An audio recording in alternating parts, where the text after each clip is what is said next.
in a series called Breathing Room, and if you're new to our church, a series is just a topic that we pray through and want to talk about for a while, something that we feel like is important. Our desire is to be helpful. I mean, we want the information that we give you on Sunday not just to reflect God, because that's true, but we also want it to be helpful. We want it to be practical and apply to our lives. And so as we work through the year and talk about the things we want to talk about, we usually pick the things that, according to our staff, we also need help with, okay? So we're kind of working out of our weaknesses, right? And just to show you, I want to show you a quick example just of me and my wife, okay? Very quickly, just how we're wired, what it looks like for us, so I can give all my visual learners an opportunity to see that, okay? I just want you to see, this would be like my closet. This represents me growing up as a kid, and that's just what I am so comfortable with that picture right there. And this is actually on Google. This is not my closet. I just borrowed it, but from Google. But this is really, everything's just crammed in. There's stuff piled on top of one another. I mean, that's just, my backseat of my car looks like that. My office looks like that. And so there's people in here that are so bothered this picture even exists, right? I mean, this is bothering you right now. You can barely breathe right now just watching this. I understand. But this is just who I am. And my wife and I have shared closets many times. We've had homes where we didn't have to share closets, which was cool. She got the bedroom closet, and I got the one out in the garage. That was really awesome. So I've had those moments where, we kind of had it separated. And my wife, but we're wired very differently. And if we share a closet now, at least my portion of the closet still more or less looks like this. But if my wife had a closet to herself, this is what it would look like right here. Right? This is what it looked like. And listen, to someone like me, I look at that picture and I'm just like, they need to get a life. You know what I'm saying? Like that person doesn't even look like they work for a living. You know what I'm saying? Like it's crazy how organized and how much space is there. And so, and I know that's just a difference in terms of closets. I know that's just kind of an example, a visual thing.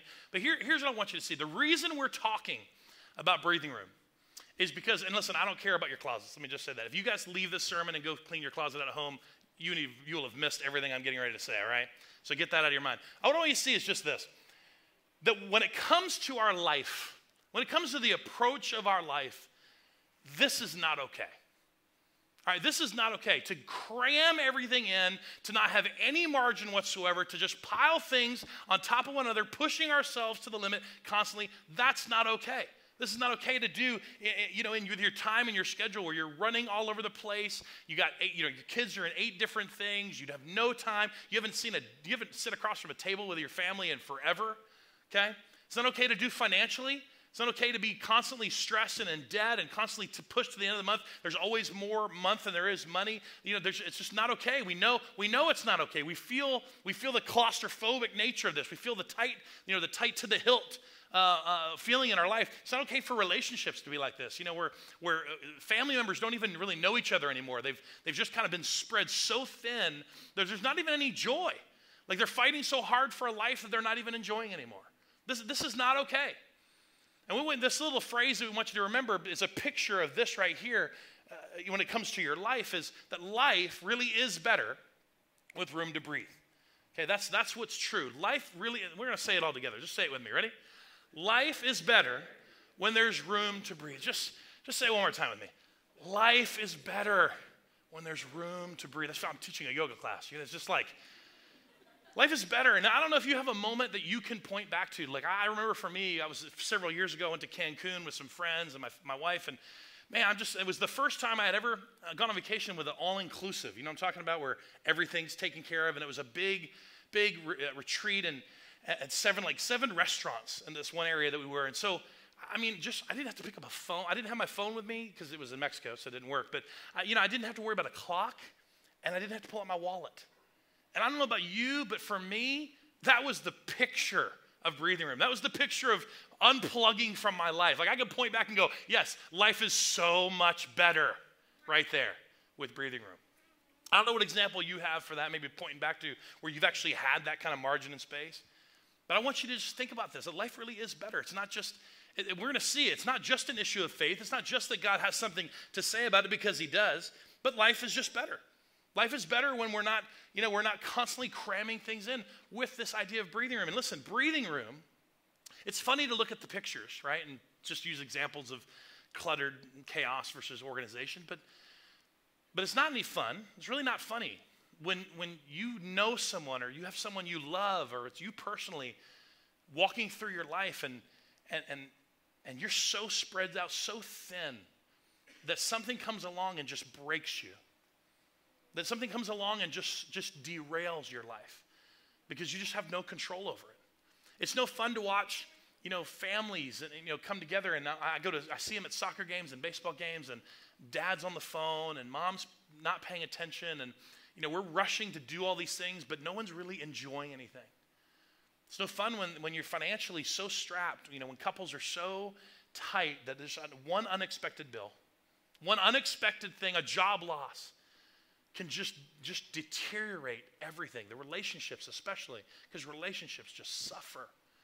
And we know that life is better with breathing room. Breathing room is like, to give you a picture, breathing room is like you don't have to drive 85 everywhere, right, to get to where, because you actually, listen to this, there's this really cool thing that happens. You can actually show up early. I know this is weird for church people, but you can actually show up on time or early because you don't have to rush everywhere, right? That's breathing room. Breathing room is actually having a little bit more money at the end of your month, breathing room is this idea where, I know it's a weird concept, this idea where your family actually they don't have to go anywhere one night, and you sit around this thing called a table, and you actually have dinner, right? And stare each other in the eyes and talk. That's what breathing room looks like. Breathing room also looks like, in our world, it's like, you can actually come to church or go to life group or be involved in volunteering in something that makes a difference, and you're not constantly overwhelmed or dominated by the to-do list that didn't get done or the things that are waiting for you when you leave and when you finish. Breathing room is actually having time to pray, actually having time to spend time with God. That's breathing room. That's this idea that life is going to be so much better for you and I if we just have room to breathe. And God actually has something to say about it, because it's not just, I want to give you the definition, but it's not just about being better. Breathing room is the space between our current pace and our limits. That's just one definition I want you to see. Really, the breathing room that we're talking about here is our current pace and our limits. And everybody has limits. Everybody has limits. You might have more capacity than someone else, but everyone has limits. And the breathing room we're talking about is this difference. There should be a difference between that limit and your current pace of life. It should be built in. It should be intentional. But, all of us, most of us, and I say this for me, we're constantly just living life. We're redlining, and we're constantly pushing ourselves to the limit. And really, that's a life that no one enjoys after a long period of time. And even going further, it's like the life we're trying to achieve and the life we're fighting so hard to have, we actually become enslaved to that life. We've actually become enslaved to that because we have no control over our margin, money, relationships, schedule. We just become enslaved to it. So breathing room is the space. There should be space between your limits and your current pace. And I just want to go from here because we know where this goes. This is where it all goes. There's a result of this. We're pushing ourselves to the limits. We know stress level goes up. No one wakes up in the morning and goes, gosh darn, I just want to be more stressed today than ever, right? It just says that. Nobody starts off their day that way, but they've rushed out of the house, and they've rushed from their meeting, and they've rushed to the thing they have to do, and they've rushed that phone call in, and they're trying to text while they drive, and and all of a sudden you're in traffic, and they won't go, and you feel the time ticking, and your stress level just goes up. That's what happens when there is no margin. But we also know that our focus narrows, okay? And this happens a lot with money. When you're so stretched financially, when you have no breathing or you have no margin financially, all you can think about is money, right? All you can focus on is what you do not have. All you can focus on when you have no time with your family is how you have no time with your family. It just narrows your focus, and everything else in your life begins to fall on the side. Everything else begins to deteriorate. We also know the result of this is that relationships suffer. The relationships begin to suffer because when you're stressed and your focus narrows, we just begin to realize that everything just starts to fall apart. Everything begins to move away. Relationships, if you didn't know this or not, relationships aren't really all that efficient, right? It's not like you can't task organize your way through a relationship. It's just not. Relationships are not efficient that way. And the problem is that relationships begin to suffer when we're so overwhelmed and stressed and focused.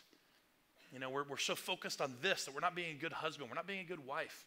We're so focused on this that we can't be a good dad. We can't be a good mom. We can't be a good friend. And there's really only one way around it. And I believe that the Bible has a lot to say about giving you and I breathing room and how much it has to say about why it should be there, why it's not just a good idea. It's not just for one day when you make it, that it is essential for a life of faith. It is essential for a life of, we just got through a whole series about following and what it looks like to trust God. And we have to, before we can know how to fix something, we always have to know what's driving it, right? We have to know why. Why are we living these lives? Why are we so caught up? Why are we on the hamster wheel and it never stops? No, this is one of those messages. I know I'm going to get a lot of pushback. I know mentally you're going to be arguing with me as I go through it. It's going to seem logical, but you're going to push back and be like, I don't know about that.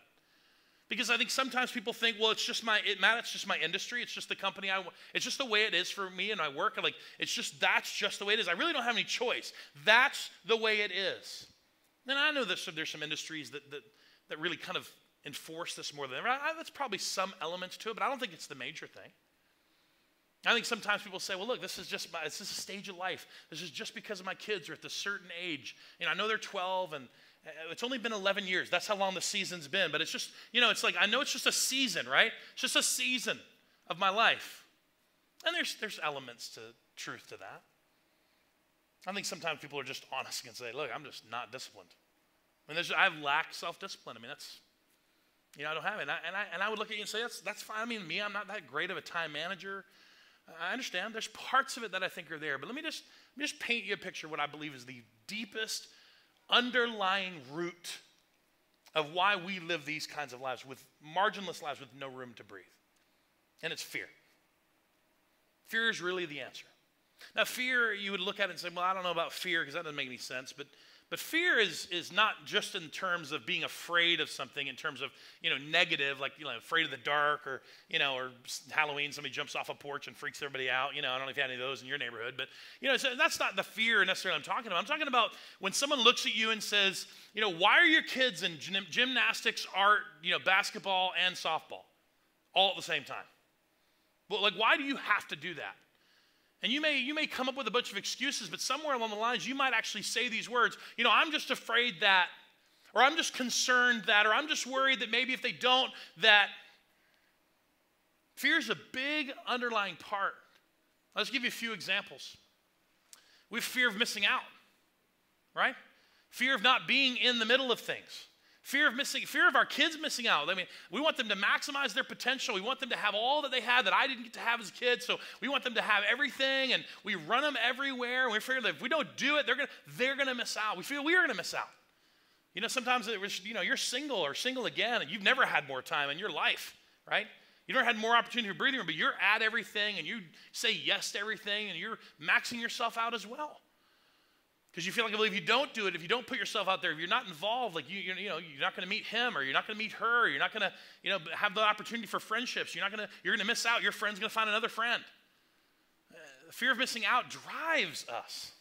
There's a fear of falling behind. There's a feel of, and this is where we talked about a few weeks ago about comparing ourselves to one another. There's this idea there's a comparison trap where you're like, look, falling behind is really falling behind who? Falling behind what? That's when our eyes are so fixed on, what they're doing, how they're vacationing, what they're able to be involved in, what ministries they run, what aspect of life that they're enjoying now and, struggling with now. And we start comparing. We're like, I'm worried I'm going to fall behind. I'm afraid if I don't do all of this, if I can't get it all done, we're going to fall behind. And then there's the fear of not mattering. Everybody wants to matter. Everybody wants to feel like they matter in this life and made a difference and made an impact. And oftentimes it plays itself out differently with men and women. Women sometimes suffer, especially moms, suffer through such a focus of being a good mom and being a good mom to their children. They become so children-focused that they neglect their relationships. They're no longer a good friend. They're no longer a good spouse. They're no longer good at anything else. They're so fixed on just the fear, if I don't do all this, I'm not a good mom. Because that's what's going to matter to me in the end. For men, oftentimes it's work. That's just the truth. We think for some reason that, if it's going to matter that we build this company or do this thing. And, gosh, if our job market doesn't tell us the truth, we can all be fired and replaced pretty darn easily, right? Okay, even the business that you run, I'll be honest, the business that you run, no matter how big it is, outside of maybe a Wikipedia page lasting forever, no one's going to care if it shuts down and folds down. But we pour ourselves into these things. We fix ourselves out of this fear that it's not going to matter, that what I'm doing won't matter. if I don't do all of this? Fear is it's a powerful thing that drives us. I'll tell you how it plays out spiritually for us, because this is we want to hear what God has to say. There's a fear, that same fear that drives what matters now has also the potential to drive us away from what matters most. And you and I can get so caught up in the lives we're seeking and the lives we're trying to achieve. And the fear of now, the fear of what you feel like matters most now, actually can drive you away from what matters most. I mean, I'll be honest, I don't even know you that well. When you're stressed, you don't pray. I know that. When you have no margin, there is no time with God. It's the first thing that goes away. I know that. It's me. I mean, I'm with you. I know. You have no time. You have no margin to let God work in and through you, to create opportunities for you. When you have no margin, you're just constantly pushing everything to the limit. And it's hard. I watch people drift away. I mean, when their life is tight and just to the hilt, busy, the first thing that happens, they don't go to church anymore. They don't show up at life group anymore. They drop the teams that they were serving on. And they completely remove themselves from the community that God has placed them in to help fuel them for their life. People get tight financially, and all they can do is focus on what they don't have, and they stop tithing, they stop giving, they stop being generous with what God's given them, and they remove God from their finances when He's needed the most because of the fear of what matters now. It will drive us away from what matters most. The same thing I hate, this is the part I probably struggle with the most, is watching couples, husbands and wives who's struggling in their marriage. They're struggling, and something happens, and a tiff happens, and they pull out of life group, and they pull out of their close circle of Christian friends, and they pull away out of pride and fear, and the fear of what matters most now is what I look like and what I appear, and they remove themselves from what matters most. I just want you to hear this. We just did this follow series.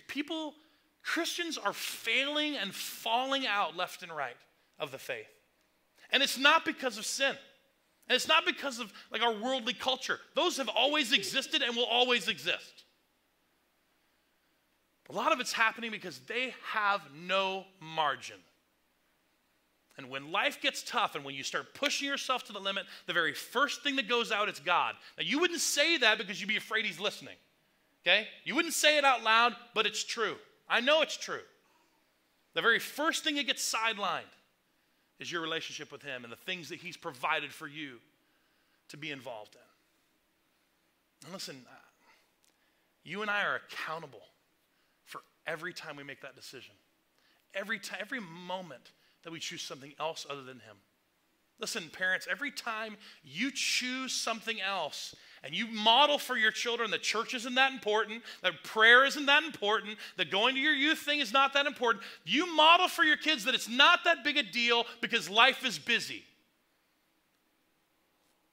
You are accountable for every single time you've done it. And I know it feels heavy, but here's the deal. That's why this is so important. This is why this topic can change your life. Why? Because life is time. Right? Am I right? Life is time, and time is life. Life is a series of hours pushed into, days and weekends and years. That's what life is. Life is every single moment of every single day you making choices. So time is life and life is time. You can't really separate the two. What you choose to do, how you choose to approach life is driven by how you choose to approach time. And God had a lot to say. I want to give you some examples today because I really want to see this begin to change for you and me. Now, there are some very important things that happen in the life of God's people. If you try to look at your Bible.com app, or if you try to search breathing room, you're not going to find any scriptures that say breathing room. It's just not there, right? But there were some incredible things in the Old Testament. We're going to look at the Old Testament and New Testament today. There were some incredible things that happened, really a major transition that happened, that this showed up in the life of God's people. And that was when God delivered, through Moses, God delivered His people, the Israelites, from slavery and establish them into a new land. And in the process of that time, God had to do something. He had to establish and renew values. He had to literally renew their mind because they were slaves. They've been slaves for 400 years, which meant that I'm a slave, and my daddy was a slave, my great-granddaddy was a slave, my great-great-great-granddaddy was a slave. There was no memories of freedom. They were slaves. And if they didn't do what they were told, they were killed. And if they got sick, they were discarded. And it was 24/7, and that's all they knew. And that's the entire nation of God. All of God's people were slaves, and they had slave thinking. And God had to bring about, and I don't know if you know this, but that's one of the reasons, that's the reason the law was given. I know that by the time Jesus shows up, the Pharisees have perverted it, and the law was about keeping control and rules, but what God established when he gave the law to his people was to give them freedom. He wanted to renew their mind and renew what freedom meant. This is what it looks like to be free. Here's rules, here's ideals, here's laws, here's guidelines for your life to live free. And just to give you a few, Sabbath, right? They made the top 10, the Big Ten, right? They made the Big Ten. Sabbath. Number 4, God told this slave nation, look, thou shalt taketh a dayeth offeth. That's what he said, right? Not just you, but your family and your servants and everybody. Who can't love a God like that, right? Who can't love a God like that? And Sabbath showed up, and listen, for them, you and I, nobody's been slaves here as far as I know, and you and I don't understand that culture. There's no refrigeration. If they don't gather it, if they don't go out that today and hunt and gather and do it, they might not eat. They might not survive. And God goes to them with the slave thinking and says, look, you're going to take a day off. From Friday night when the sun goes down to Sunday morning when the sun comes up, it is against the law for you to work. That's how important it was. And they're just like us. It'd be like, for them, it would have been like, it would have been so foreign. But we didn't get everything done. That's okay. And God was breathing into his people this beautiful picture of margin and space and breathing room to say, I want you to take a day so you can just sit there and trust me. Yeah, but it didn't all get done. I know. Trust me. Yeah, but the roof didn't get finished or the crops didn't get done. Like, we can't just not. I need to. No. Trust me. Take the day. Trust me. Jesus comes along and says, the man wasn't made for the Sabbath. The Sabbath was made for man. It was a gift. The law was a gift for us. And it was so foreign to them. But he was building into his people. He's building into his culture. Breathing room. The tithe. Tithe is another one of those. This is not a tithing message, by the way, so everybody can unclench for a moment. It's just not. We're not going to talk about money like that today. But here's what the tithe was. Here's just another part of the visual example. They didn't have banks back then. They had boxes. They just had a box in their home. And every time they made money or sold crops or did the thing, the money went into the box. And basically what God was establishing for them, not just worship, not just the tithe itself to support the religious system they were creating and support the ministry to the orphan, widow, and poor, but really this idea that, well, what comes in, everything that comes in can't go out. Like we have this beautiful physical example every day sitting in the kitchen in our house that all the money that comes in doesn't go out. It can't go out. If I made $10 off the crops today, I can't go buy $10 worth of seed. I have the law. I have principles. I have something built in from God that is building margin into my finances. So the tithe was just another way that God was breathing into them saying, understand, you need to have space there. You need to have margin. You need to have breathing room financially. We're going to set a system up so you can be reminded of it daily.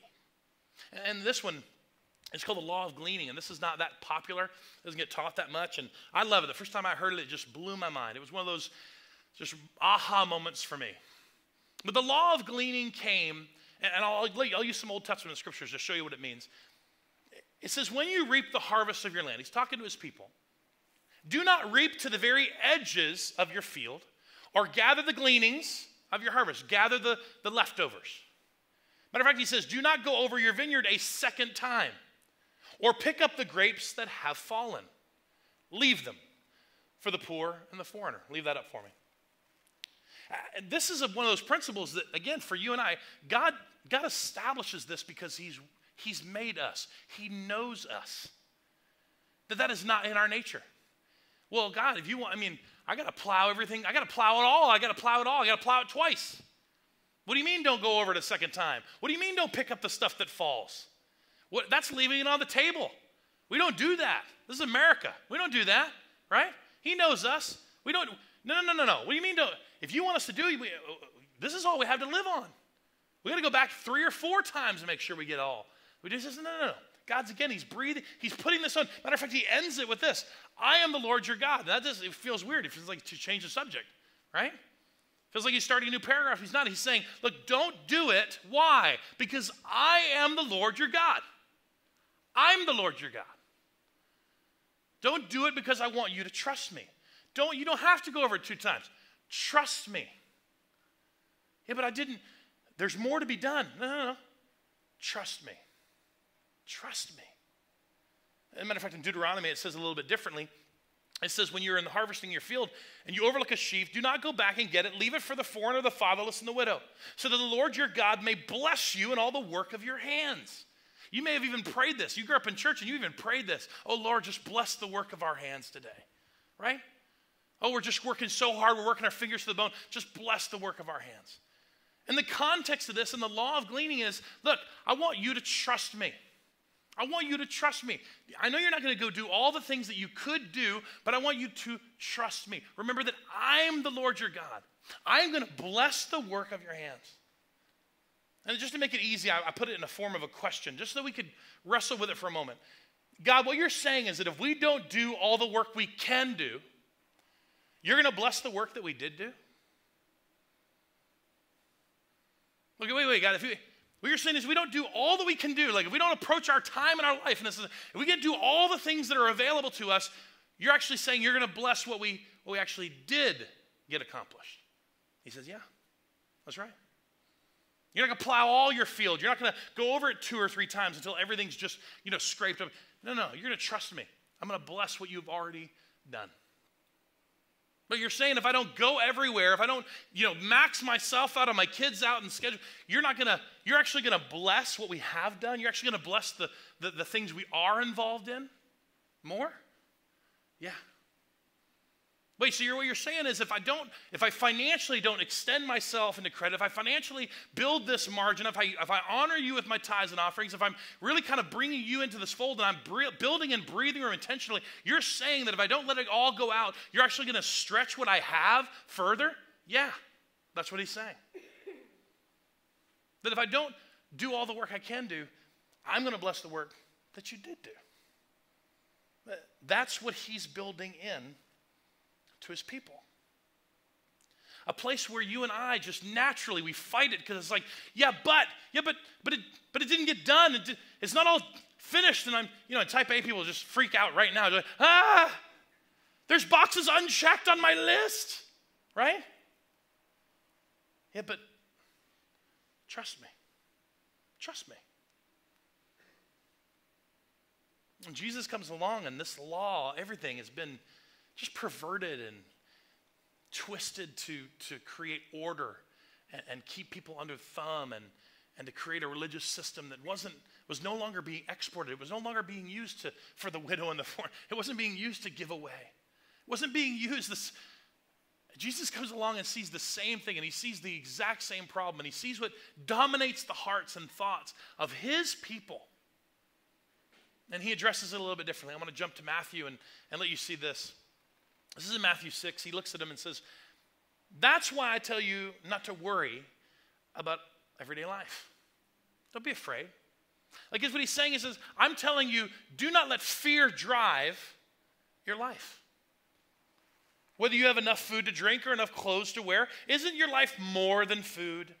Isn't your body more than clothing? Like, aren't you more than a mannequin? Yes. Aren't you more than just one giant stomach walking around? Right? Yes. Keep going. Look at the birds. They don't plant or harvest or store food in the barns, for your heavenly Father feeds them. And aren't you far more valuable to him than they are? Can all your worries add a single moment to your life? Can all your fear? Can all the things that I'm afraid that if I don't, can any of that add any moment to your life? No. Look at the birds. You know? He's like, aren't you far more valuable? Keep going. So don't worry about these things. Saying, what are we to eat? What are we to drink? What are we to wear? Watch this sentence. These things dominate the thoughts of unbelievers. But your Heavenly Father already knows all your needs. He already knows. See, when we're fighting and striving and pushing ourselves to the limit, trying to get this life that we think we're supposed to have or we want, when you're pushing and pushing and pushing, living these marginless lives, and your thoughts are dominated by what you don't have and what you don't have yet, and what you're missing out and how far you're falling behind, when your thoughts are dominated by this, he's saying you are living a life as if there is no God. You are functioning as if Jesus doesn't exist. When your thoughts these are the thoughts that dominate people who do not follow me. They have no choice but to let those things dominate their thoughts. But your Father already knows what you need. What if we really believed that? What if we really believed? He already knows. He knows that we want our kids to, excel in the potential that they have. He knows they have to go to school and go to college. He knows you have to work. He knows you have to work. He knows you have to create a home. He knows you have to live indoors and eat indoors. He knows. He knows. What would change for us if we were able to breathe that in and actually trust that He knows? How would your life change? If your thoughts were completely dominated all the time with I'm afraid that, or I'm worried that, or I'm concerned about, but what would change for you? What would change for me? If that wasn't constantly driving us. And then he finishes this thought with this, but seek first His kingdom and His righteousness, and all these things will be given to you. This is quilted on pillows at your house somewhere, right? This is in people's, signature line on their emails. But do you have any idea what he means when he says that? He's saying, look, when I say seek ye first, it didn't mean show up to church Sunday so you started off your week right. Okay? Or I prayed before I walked into the meeting. It says seek first. Approach your life, approach your time with a trust in me, with margin, with space, with intentional breathing room, so that I can work in and through you. And didn't all get done. I know. Trust me. Trust me. Yeah, but I'm worried that. Trust me. Just breathe. Take a day off. Honor God with your finances. He built this into you for a reason. He put tithing in place so you would get it into our thick heads about credit and living lives past in the red zone all the time. Oh, but what do you mean? I can't fathom just going over it once and trusting God. I can't fathom not having every single thing going and just trusting Him. Then your life is driven by fear. And you are so being driven by the fear of what matters now. I can promise you, even in your intent, even up here, when you say, yeah, but I want to follow God. Yeah, but I want to do better as a Christian. I'm telling you, the fear is driving you away from what matters most. There is no other way for that to go. I feel like for most of us, we have no choice but to wrestle with the answer to the questions of the things that we fear. If we really want to see change, if we really want to see progress, not just knowing what God intended for us, but if we actually want to start stepping into it and living in that place. We have to get past this, and I'll just throw the examples back up. If I don't do as much as I possibly can, I'm going to miss out on something. I'm going to fall behind. I'll never make it. Man, we have to get over and past these fears. The trust is not there when these are the things that dominate our thoughts. I'll miss out on something. Miss what? Do you know the answer to that? Do you really know the answer? When you have a fear of missing out, do you know what your answer is? Do you know what the answer is? Because that's going to reveal a lot about you, where your heart really sits. I'll fall behind. Behind who?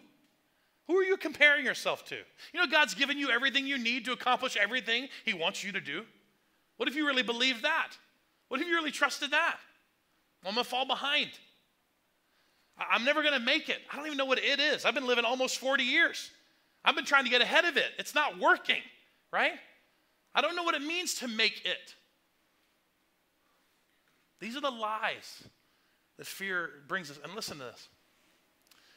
This is what keeps us in slave thinking. This is what keeps us slave to the life that we think we're chasing after. And it is absolutely keeping us from the freedom that he wants us to have when there's room to breathe. It's keeping us from it. You have to get past this fear in order to step into the freedom he has.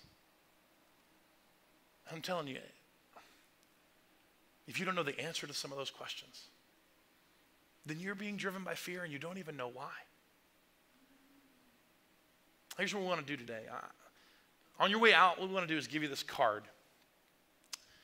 And here's your homework. You're going to have homework every week, basically. And it's okay. Y'all can grow up. It's all right. Here's homework. This is what the card's going to do. This is the card. I'll show you on here. I want you to think about the things that you're not doing. The things you're not doing that you know you should be doing. If you're not praying because your life is so stressed out, that needs to be there. And I'm not talking about the help me Jesus get through this line of traffic, because everybody, lost people say that. You know what I'm trying to say? That's not prayer. I'm talking about time with God. You're not tithing. You're not offering. You're not honoring him with your finances. He's not a part of your finances at all. You have no trust in him there. Maybe that needs to go there. What are you not doing that you should be doing? Hey, what are you doing that you need to stop? You know, it's a business world. It's called a not do list. What I need to not do. What do you need to stop? What are you wasting time on? When you think about your life is a result of the hours and minutes that you spend. What needs to go away? What are you doing already but you need to do more? More of. What are you doing that you need to, I'm doing this, but I need to increase that. Triple fold. I need to increase that.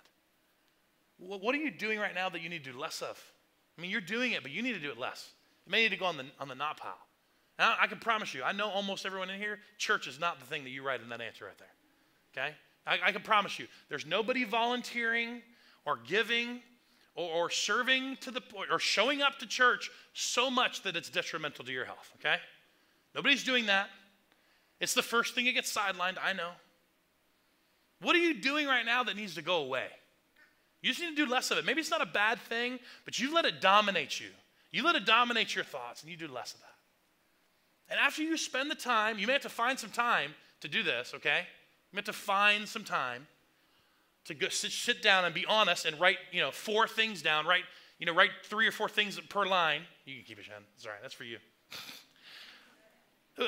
What are you going to put there? And as I'm praying for you, as you do this, just commit it to God. Just say, God, there's just some areas that I am not trusting you with.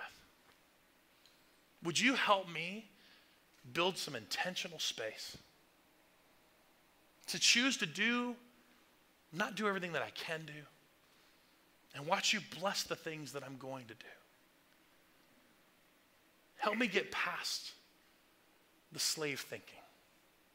Renew my mind to the freedom that you've called me into this life, this collection of time, this collection of hours. The freedom you've called me to live in. Because I know life is better with breathing room. I know it. Life is so much better. When there's time with God, when there's opportunity in your life for God to do something in and through you. That you're not so maxed out financially that you can't give to something that shows up tomorrow. That you're not so full of everything running every which direction that when an opportunity comes up and God's pressing on your heart to do it, that you can't do it. Life is better. Life as a follower of Jesus is better when you intentionally take those steps.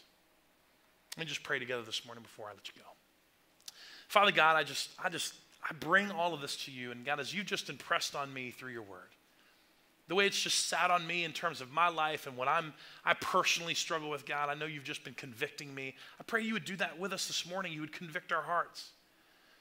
You would help us wrestle the questions of the fear that drives us right now. What am I afraid of missing? Who am I falling behind? What am I falling behind? Help us answer those questions so that we can get past it. We can get past the fear that's driving us away from you and filling our lives and filling our time.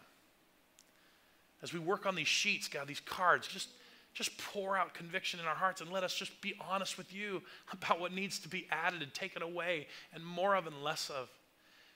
And when we commit this to you, God, would you just supernaturally, just this week even this week, show up in a way that's just undeniable. Begin to change our lives as we begin to take steps towards intentionally breathing in space and breathing in the room that you always wanted us to have as we're free in you. God, I'm so thankful for your word and this time today, the way that you bring us together as a church to learn together and to process together and to just be together, God. Thank you for this community of faith and of grace. We pray all of this as you work through us today. In your name, Jesus. Amen. We hope you've enjoyed engaging in our worship experience. Everything we do at Journey is to help make a difference in people's lives. If God has been moving and working in your life, we would love to hear your story. You can share it with us at mystory@thejourneyonline.com. If you would like to invest in the ministry and mission at Journey Church, you can give online at thejourneyonline.com. Thank you for investing in the lives that are changing at Journey Church.